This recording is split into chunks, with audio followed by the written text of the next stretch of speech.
It's Wednesday, September 22nd. Coming up live on The View. They're setting the table on fire and hot topics. From the breaking scandal about Ashton cheating on Demi, to the Hoff getting kicked off Dancing with the Stars. Plus, Nathan Lane's telling the co-host how he's adding spice to Modern Family and what he thinks of The View hitting its 3,000th show tomorrow. Then, star of the new show, The Whole Truth, Rob Morrow's telling you about teaming up with fellow TV vet Maura Tierney and reuniting with his old TV dad. All that, hot topics, and more, coming up live on The View.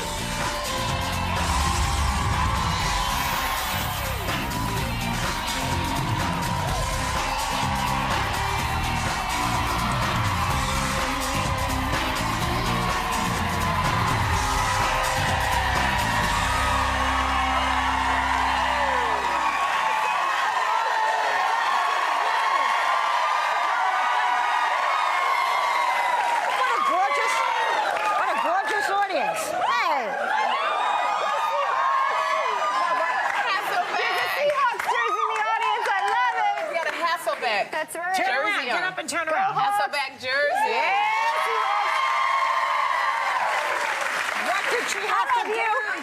What did she have to do to get your husband's jersey? That's my brother-in-law's jersey. That's Matthew's jersey. Okay, well, to me, there's only one Hess. Oh, there we are. Barbara, I would appreciate so, Whoopi is not on today. She will be back with us tomorrow, but we have a very good show. You won't regret watching, okay? And tomorrow we celebrate our 3,000th show. We have done this show 3,000 times. Yep, 3,000. Well, I wasn't on every single show, but pretty much. I wasn't either, but we've been on for 3,000 numbers. Committed and faithful. 3,000 I think times. Fran, who does our wardrobe, she calculated that she's done 22,000 outfits. Yes. We said people wonder if this show is ad lib, and when you hear the hot topics, you know they are. But we meet in the morning in our dressing room, and we go through all the different items that are in the news, some serious, some not, and we picked the ones that we want to do. So what's the most important piece of news? David Hasselhoff got voted off Dancing with the Stars.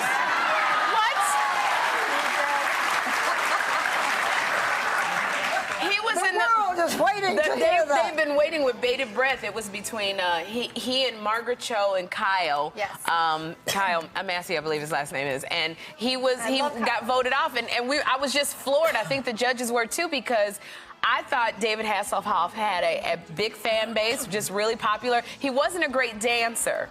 Why does he keep his mouth open while he's dancing? That's what they said. Do you remember? They used to go, what are you, catching flies? They said he danced more with his mouth. Into the program People call in to vote for their favorite dancer, but people. So it's also a popularity contest. It is, but he's a night rider, Barbara, and he's been on the show. He's Kit, yeah. Night Industries 2000 is what that stands for. A lot of people were wondering. A lot of people were wondering if America is kind of tired of bad behavior, because he has had problems with the drinking and is having custody of his kids, and them having to call the video with the hamburger. I don't think so, because I always judge them on the basis of Kate Gosselin, who danced like she was trying to avoid her baby. But if he's worse than her, he deserves to get kicked off, and he was just as bad. The difference between him and Kate Gosselin had as soon as she got off that show, the ratings went down a little bit for Dancing with the Stars. She kept people watching it because they like watching the train wreck. I think it's the bad behavior with his children. Evidently, both his daughters were there. They were there in full support. And totally support their dad. And I think it can be that sort of like reinvention moment where you get to see someone in a different light too. The more I thought of it, because I thought, well, did that affect how people were they thinking of that video? But you remember that visual of David Hasselhoff? There was a video out of him with the burger when he was really drunk and he was going off on the kids. You have a point if he was a good dancer. Then I would say they turned against him. But he is a bad dancer. Right. The situation. It's a cloudy theory because I'm going to move on from one very important subject to another subject that some people think is important. I don't, but I'm here, so here we go. All right. That's my disclaimer. Star magazine is reporting that Ashton Kutcher is cheating on the divine Demi Moore with a 21-year-old named Brittany Jones. She's the one who has made the accusation. And she said that it happened in the home that the couple shared. And then they printed, the Star magazine printed text messages that they claim Ashton and Jones sent to each other. She looks and like me. Spokespeople for Kutcher denies the affair. And in pictures that we've seen of Demi and Ashton, they seem very happy. Yeah, there was a picture on. You can't cheat and tweet. People need to understand that. You cannot do both. Do one or the other. Right? It's a great point because I've been, you know, anyone who follows them, you see. I mean, it would almost be apparent. The last tweet, they sent this twit pic out of the two of them in the trailer of the Reasonable Bunch where they were together. Here they are. And so that Demi's there, and they said, here she's what she said, just hanging in my trailer between shots, the Reasonable Bunch with my hubby. So you have to, when you're following them, you're sort of sensing, is something going on, is not? Doesn't he tweet fine. almost more than anybody? He tweets incessantly. That he's got more Twitters like 4 or 5 million followers. Mel Gibson, you know, there are all those texts. Tiger Woods, it was texts and tweets. I don't understand, like, texting when you know someone could eventually see it. They want to get caught, probably. You think? I think that sometimes, we said this before, when you're thinking with the little head, the big head just kind of shuts off. But this is all alleged, but it just shows you never know what's going on behind somebody's bedroom doors. Do you think it has anything to do with the age difference? I mean, she's 47 and how old? No, because people the same age cheat. It's not, I mean, she's hot as can infidelity. be. Do you think infidelity has an age? Well, I don't think that looks have requirement? anything to do with cheating, because ugly people cheat and beautiful people cheat. You know, so I don't think that has anything to do with it. But she's, how old is he? He's in his 30, 30s. and this girl's 20. This little girl is 21. She's 21. I don't think that has anything to do with Close it. to the age of Demi's daughters. He's 32, she's 21, and Jimmy is 47. And they've been together since he's a kid, right? He's like 25? They've been married 5 years. And everybody was like that when they first started dating. Remember, they were so on Demi, and they've made it last this long. And it's how long? 5 years. Big deal. This is one of the incidences, though, where you really say, I really hope this isn't true. Yeah. You know, I really hope it isn't true, even though we're talking about it. He says one of the things that one of her friends, you know, it's all hearsay, who knows what's true here, but one of the people says that she's very controlling. And that he can't take it anymore. Well, no, it makes sense in a way that a young person is attracted to a woman who's, in a way, takes charge and does things, and then he grows up a little, and then he's out of there. That's what happens. Well, I don't think that it's called lust. It's not called she's older or she's, you know, controlling. But you know, people get because I'm thinking about that. 7-year itch. Let me tell you what you should do if you think people are going to get antsy. There is now, there's a company called Wedlock, W-E-D-L-O-C-K, and it's offering divorce insurance. This is not a prenup.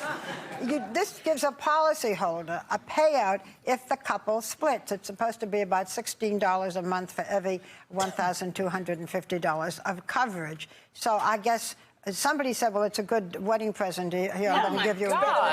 It's better than a toaster, I'll tell you right now. I would be so upset if somebody gave me that as a wedding present. Not as offended as your fiance would be. Yeah. Now, would you be more upset if you and your fiance each said, you know what, we're taking insurance out on each other? Why would that upset you more than a prenup? Because like if you're walking around with the register gun and you're like, let's see, we need a mixer, beep, and divorce insurance, beep, that's a problem. It's a major problem. I don't think, it wouldn't upset me as much as a prenup. If my fiance and I chose to do this, I wouldn't be upset, but if you gave it to me as a gift, I wouldn't like it. What if your fiance, if you didn't want to do it, but your fiance said, I'm going to do it anyway? You know, that's a bad question for me because I'm all for it now. I used to not be for prenups and all this stuff. So now I'm all, get a prenup. Yeah, you learned. Oh, yeah. So you go broke. If you married again, would you buy divorce insurance? Would I buy divorce insurance? We'll get it for you. I don't see anything wrong with getting divorce insurance. You know what I would get? Female orgasm insurance. You would make a killing. Yeah, you'd make a killing. Make sure I have one every time or I collect. How about that? Yeah. You are not married to Steve. 28 years with the guy. So, but you don't have a prenup. But what happens if you split? Nothing. He goes back to the Bronx. Don't they have New York law in California if you're together a certain amount of time? She is all heart. We have always wondered. We've always wondered if Steve watches this program. He does. Why do you stay with us, Steve? We have no idea. He loves me. And the sex is so good. You haven't said a good. The sex is so good. Lasted this long, okay? She's doing something right with Steve. She's so romantic. I have financial independence. I'm not married to the guy. If I wanted to leave, it wouldn't be that hard. So I don't leave. But you don't leave because you have a commitment. You don't just walk out the door. I love the guy. I love the guy. You stay. You remain. Are you there for the commitment? I'm committed to the guy. I just don't want to have the paper. It scares me, the paper. I did that already. Does all paper scare you, or just ones about marriage? Any kind of paper scares me. Like money? Money's paper. Any kind of printing. paper. Aren't you guys common law married now? I don't know what the law is. There's no such thing in New York State. I don't know. What are we in? Utah? I don't know. Well, on this very high note, but we are going to talk some politics, so I will be in total despair, right? We'll be right back with more Hot Topics.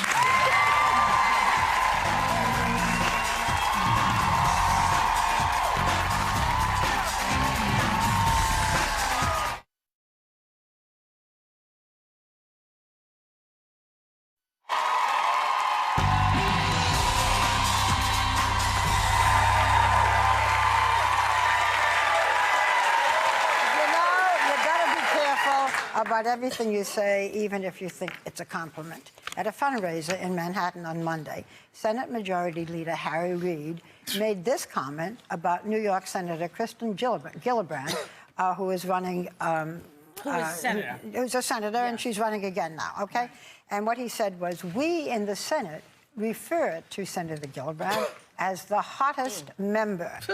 And some say, well, that's sexual harassment. He said, listen, she's a good-looking lady, and I meant it as a compliment, and she says she doesn't mind it. But what do you think? I think sexual harassment laws in most states do have an umbrella clause where, and if you are in a room and someone makes a comment like that and you feel offended by it, even if the person, the object of the comment doesn't mind, you could then be in a situation where you're in violation of sexual harassment. So technically, depending on state law, he could be in a lot of trouble. But I want to think if one person in that room felt uncomfortable. For us and people in the country to say, Scott Brown is hot, which I did. Of course, he posed in Playboy half naked, but still. And another thing for some guy to say Gillibrand is hot. But when you're in the Senate, no wonder they can't get anything done. It's like voting at Hooters. You know what I mean? It's like that is inappropriate talk. But wait a minute. To throw something else into the pot. We spend all this time, we get made up, we put on pretty dress, and then when we get all made up, and then when they don't say anything to us, we get a friggin' attitude. I know, because nobody says anything to us. It's the United States Senate. I understand that, but I'm saying he didn't call her a hot piece of duh. He said she was hot. We're not. You know what I'm saying? We are not in an episode of what's that show right now? That's so the Hollywood advertising company. It's all over the place. Mad Men. It's not Mad Men. We can't get back to that time. It's 2010. We should at least be decent and respectful of women in the office place. You think they're hot? Great. Keep it to yourself. Tell us after the hours. Well, it may have been a foolish thing, but he also praised her Senate work, and he talked about the specific things that But does that diminish you when you say... She didn't feel diminished. Now, maybe she could have complained, but she didn't. It's always funny, the women that it's done about, like with that reporter, that with the football players, remember they were saying that she was hot and making... Right. When it's done about them, the women never feel insulted or offended. But it's not only meant to protect... It's the other ones that get mad. It's not only meant to protect that woman who's receiving the compliment. Yes. It's meant to protect the women who may feel inferior or pushed out because they may not be as sexy. I'm just playing. That was a joke. No, I definitely understand. It does protect the other women. If somebody says you're hot? Tell me I'm hot. Where's Bill Getty? Where is Bill Getty? I like him. What do you think? But that isn't the point, really. No, that's not the point. The standard cannot be set at that. But if it makes other women feel uncomfortable, if guys are running around going, Cherry, you're hot, and they're making comments, and it makes other women who work here uncomfortable, then no, I don't want it. Tell me in my dressing room. It's not just I may not want it. It may legally also be an offense. But you have to make the case that political correctness has run amok in a certain way. And women need to deal with a guy who comes... Like, I remember one time I was in a comedy club, and this guy who worked in the business, an old guy, came up to me and he said, hey... And I said to him, yeah, you know anybody?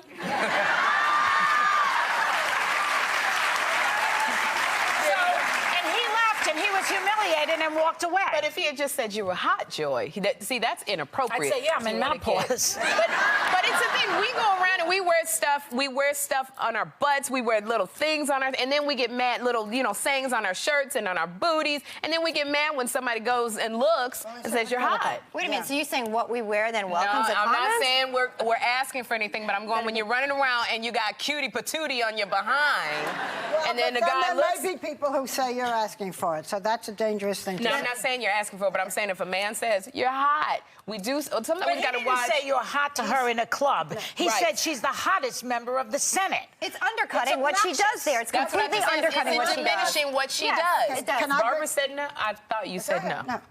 Does it diminish what Christine Gillibrand is doing when he says she's the hottest member of the Senate? I don't think so. He also praised her work, and I think she will be judged not by whether she's hot or not, or by what he said, but she will be judged by her work. She's running. But it may affect, there may be people who are offended. It may affect Senator Reid. It may, he's also up for re-election. So thank goodness. Can I bring up something now, and then I know we're going to go on because it's a very hot subject. And that is that the National Center for Atmospheric Research, which is a legitimate scientific organization, says that it may have just been the wind that parted the Red Sea for Moses. He used computer simulations that show how wind can push water back the same way it's described in the Bible. This has offended you. Yes.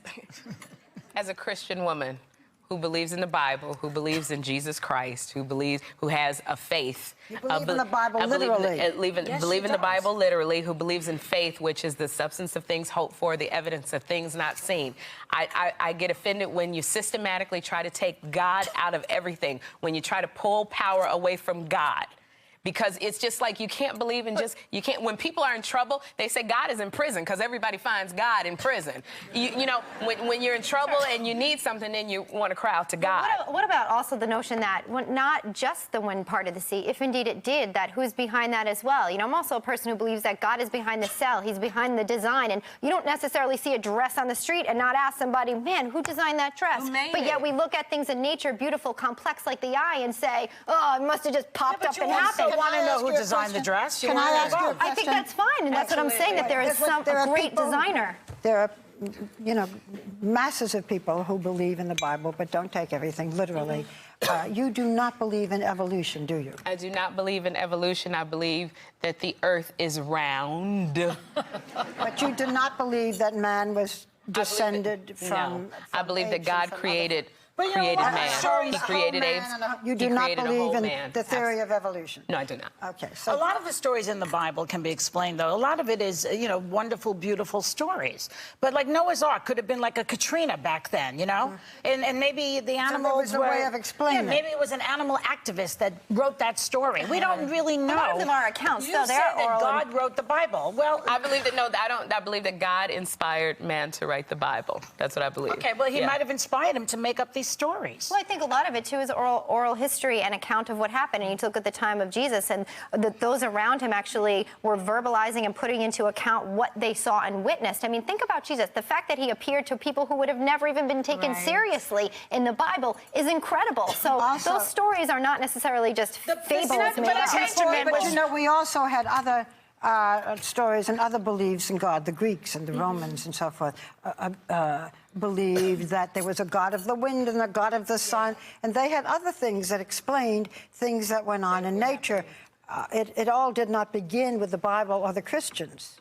Yeah, there's plenty of cultures that go way back. Well, even in the Bible, it starts before the Christians. I mean, that's evident as by the Old Testament. But I do think in terms of this whole notion that it wasn't God who actually parted the sea, it was just the wind. Well, think about who's behind the wind. And to me, the answer there is God. It actually, in another way, proves the point. They explain these things scientifically. And, to be so positive that God exists, I think, is incredible. To be positive that he doesn't exist, you have to have some doubt. Incredible. Nobody has come back. Nobody really knows. Well, Christians have doubts. I like to think it does. We struggle with so many things all the time. A lot of struggles.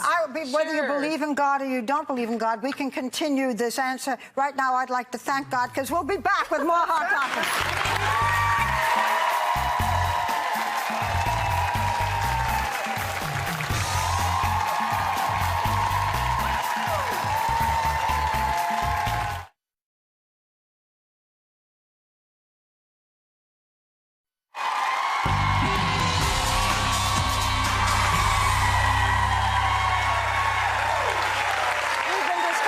very simple subject that has only occupied people for more than 2,000 years, and that is whether you take the Bible literally and what your belief is. So I will give each of you 1 minute for a closing argument.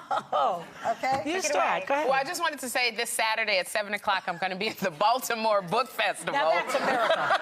But I just want to say... God's will. It is God's will that I go make some money. I did want to say that faith, to me, is so important because when you're going through something, you need something higher than yourself to lean on. In the day that we're in, you need something more than you and more than what you can do. And for me, that is God. That is what I teach my son, that God is always there. And he doesn't always say yes to you. But you believe in the literal in every word of the Bible. I do, and if you don't, God bless you. I'm not going to get on you. But faith is very important to me because it gets me. That's how I smile every day. I as well do. I think even looking at the kids and thinking that there is something outside of themselves that they can go to, that being God, is important. And I do say, you know, as I love medicine, I love biology. I studied biology in college. I love the scientific complexity that exists in this world. But I have a hard time, from my design perspective, looking at an object and being like, that's great, it just happened there. No, I want to know who made it. I have the same application in life. Who designed this eye? Who designed the human body to carry a child, deliver it, and then it becomes into a person who can then hold a belief as well? That, to me, is fascinating and way too big, and there must be a designer behind that in my heart. That's what I believe. A particular person? Not to say that as a Christian woman, I don't doubt every single day, all day. When Isaiah was in the hospital over a year ago today, I thought, God, are you kidding me? You're putting my son in the hospital. Why? And then I thought, that's evil creeping in thinking that. I believe in God, and I do struggle with it every single day. And it's okay to struggle and question. It's okay. Every day. Well, I'm doubt a lot, and I believe there's a scientific explanation for every miracle except maybe that Sarah Palin is considered presidential.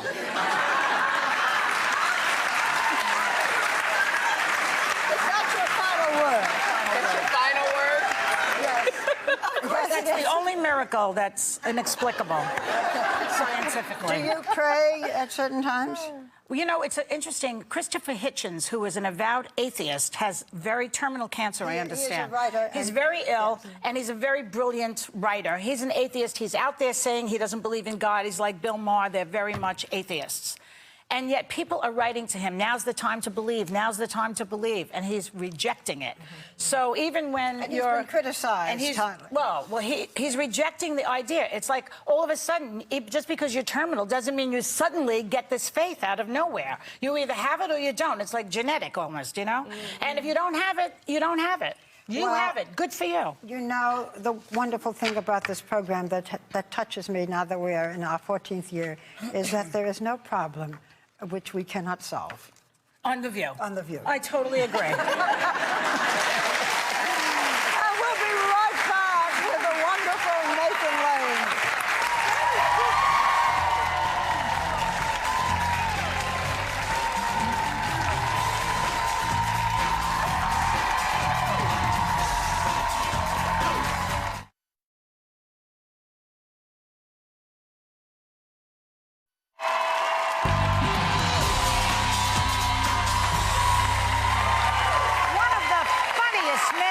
Business. I mean, really one of the funniest, is about to make you laugh on one of the funniest shows on TV, which is Modern Family, a terrific show. Please welcome back, we love him, Nathan Lane.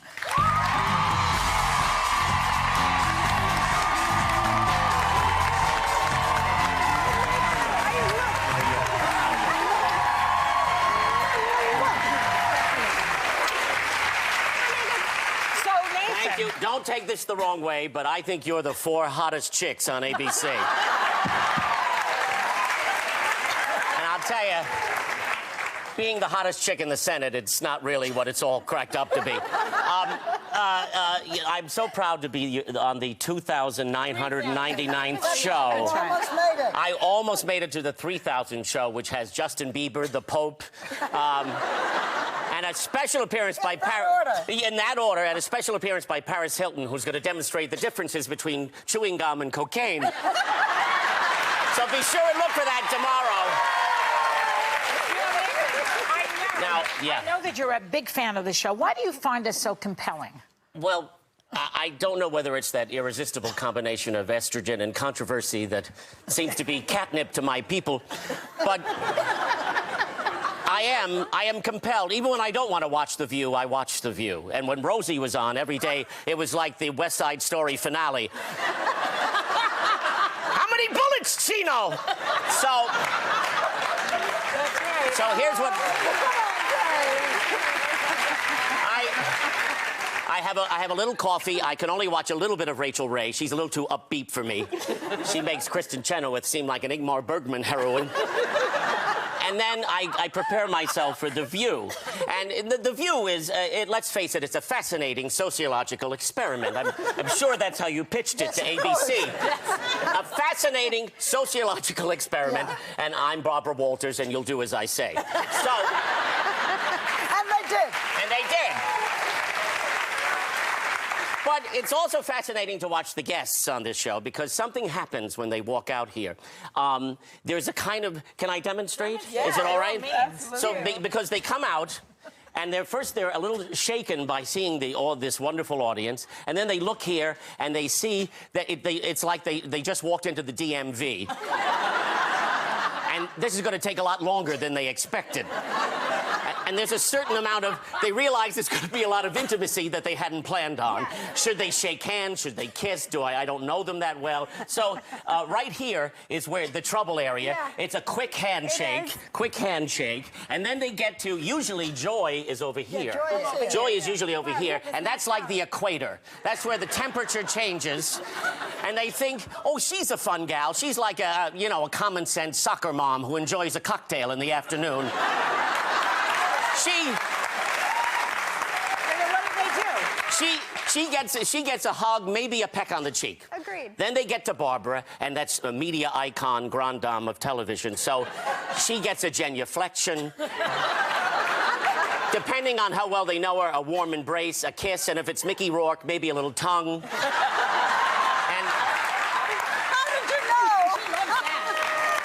And then somehow when they get to Whoopi, that's like Mount Olympus. Yeah. That's like the Oracle of Delphi. Everybody, she gets hugs, kisses. They do everything but try to mount her. It's unbelievable how they feel about Whoopi, because Whoopi is like the funny, Earth Mother version of Oprah with an Oscar. So they go crazy for the whoops. That's right. So we better talk about why he's on, right? Yes. Why am I on? We're so excited. You love us, but be honest. You took a break from performing in the Addams Family to come over here and talk about... Which is a big Broadway show. Yes, it's on Broadway, absolutely. And you're yes, please. Thanks for remembering. That's right. But you came to tell us that we're very excited because you're a guest starring in Modern Family, which is one of our favorite shows. I was very excited to do this. I was very thrilled when they asked. What's your character? It just won the Emmy, and Eric Stonestreet won an Emmy for his work. I play a character named Pepper Saltzman, who has been referenced in the first season. He's a great friend of the Cameron and Mitchell, the couple played by Eric and Jesse Tyler Ferguson. Yes. So I got to do a scene with them, which was thrilling. They were just terrific guys and great actors, and it's a very funny scene. And I think it's coming up in the next few weeks. So. And we actually can I show everybody a clip of that? Yeah, your appearance is coming. It's fantastic because Pepper, he throws these elaborate parties, okay? And Cam and Mitchell don't want to go. They have a good reason, but they also don't want to hurt your feelings. Right. Take a look. If they didn't want to come to my party, just say it. I'm a big boy. I can take it. Well, since you brought it up, Pepper, we didn't want to come to your party either. What? Well, you know we love you, but they've just gotten to be so much work over the years, and... We're all out of cassis. I can't bear it. I will make you a Bellini. Everybody canceled on me. And now you too. For 15 years, I have killed myself setting a community standard with my fanciful theme brunches mounted at great personal expense. Well, clearly I've been a fool. No one likes your brunches, Pepper. No one likes you.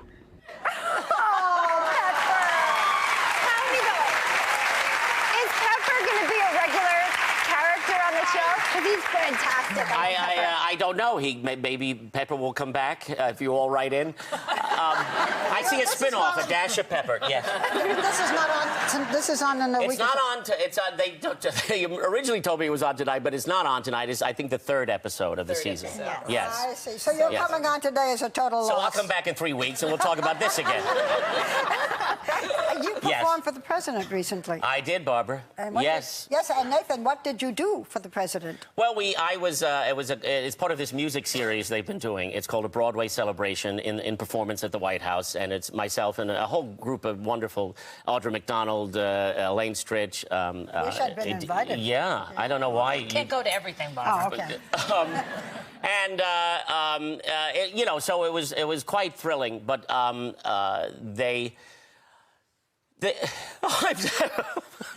having a senior moment. All right, you know what? Let's go back. You were with the president of the United States. You went through security. I saw you're all about to thank me for coming, so I don't know whether I should get into this story. Let's talk about So anyway, so I had to go. Here, I'll cut to the chase. So we showed up, and I had to write jokes for this evening. I was the MC as well as performing, and and everything I wrote had to be vetted through the White House staff. So suddenly I'm writing comedy with the White House staff, and so I had a joke where I said I had a tough time getting through security. First, I was mistaken for Elena Kagan. That was humiliating. Then I told them who I was. They didn't seem too impressed. Finally, I said I came with the Salahis, and they let me right in.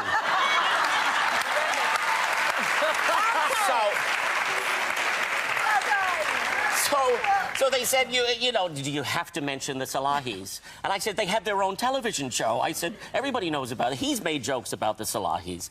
And so, you know, they said, would you please not do that? And I thought, you know, okay, I don't want to be audited. I'll cut the Salahis. And so that was sort of what happened. It all worked out. We're glad. Yeah. We're glad that you're I don't want to go on and on. I could. That's why you're going to come back, because we want you to. And if you guys want to catch Modern Family with Nathan Lane, it's October 6th. Don't miss it. And if you're in New York City, you can go see the Addams Family. Everybody in your audience is going with you because they're going home with a pair of tickets to that.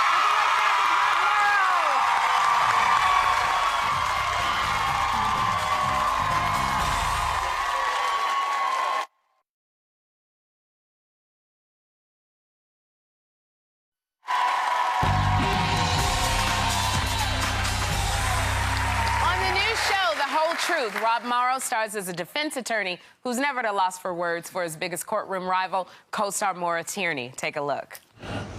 What's up, Katie? No courtesy call before you arrest my client. Why is it, Jimmy, that the guilty ones always have your number on speed dial? Come on, the DA is way off on this. Sellers couldn't kill a cockroach. It's incredible how you're always so sure of people's innocence. Because you're always so sure of their guilt. And you're really wearing red sneakers to arraignment? Why not? My kids approve. No, I worry about your kids, Jimmy. Kitty, they love me. No! See, everybody loves me. We're not including your ex-wife in this, I guess. All right, one bad out. Ego alone. Ah, says the girl is too good to date men her own age. Please welcome back Rob Morrow.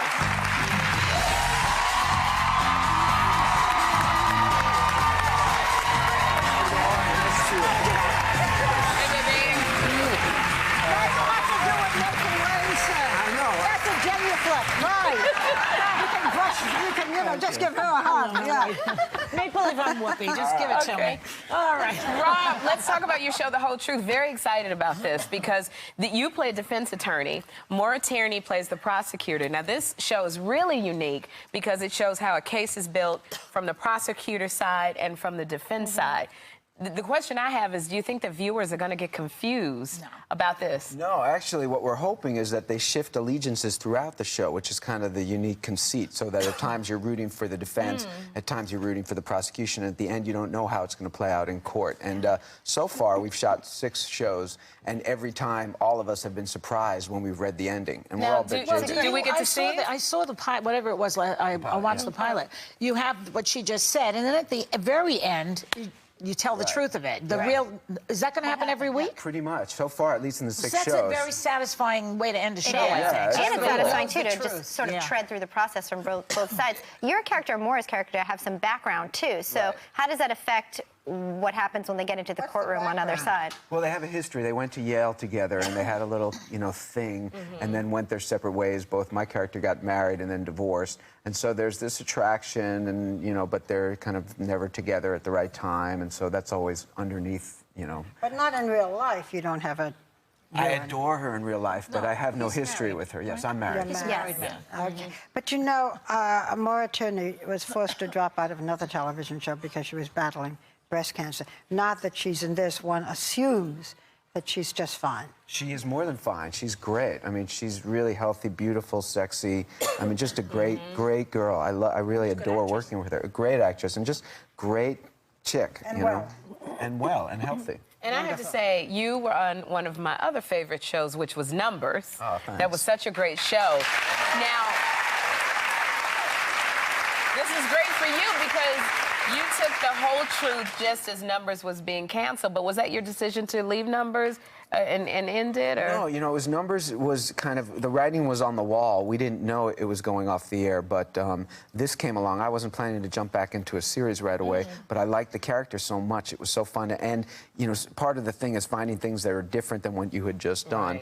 And it was so different that I jumped at it, and they had taken me in second position because the show hadn't been canceled, and then they canceled it, and we're off and running. And your daughter, too, is 9, right? Yeah, I heard she was upset when Numbers ended. Well, it was so sweet because she grew up on that set. She's a real set rat kid. She loves to hang out. And on the last day she came and they showed a video of highlights and a kind of a gag reel.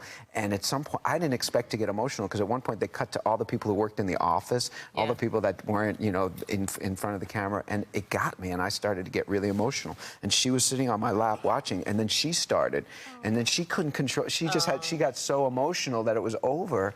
That it took me like a half an hour to console her. You know what? It's so funny. We always talk about this with our kids. You dropped out of high school so that you could be an extra on the movie sets, on the TV sets. Yeah. Now, if your daughter, too, wanted to do the same thing, scary. What would you do? Well, I wouldn't let her. But wait, here's my mom. As a parent. My mom was there. I know she wasn't too happy. She had no control. Oddly, interesting enough, my mother used to beg me to go to law school with the caveat that lawyers take acting classes so they know how to perform. And that would maybe get it out of my system. And now the irony. Plus, I've played a doctor, which made her happy. And so. Wait, what?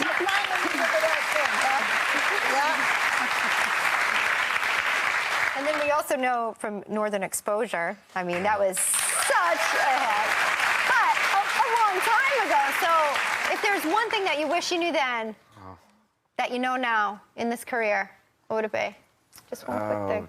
Just patience and trust, and and not to give directors a hard time. Well, Rob, we're so glad that you came on the show. Congratulations. Congratulations. Watch the show every day. Absolutely. Thanks to Rob Morrow. The Whole Truth airs Wednesday nights at 10 p.m. right here on ABC. We'll be right back.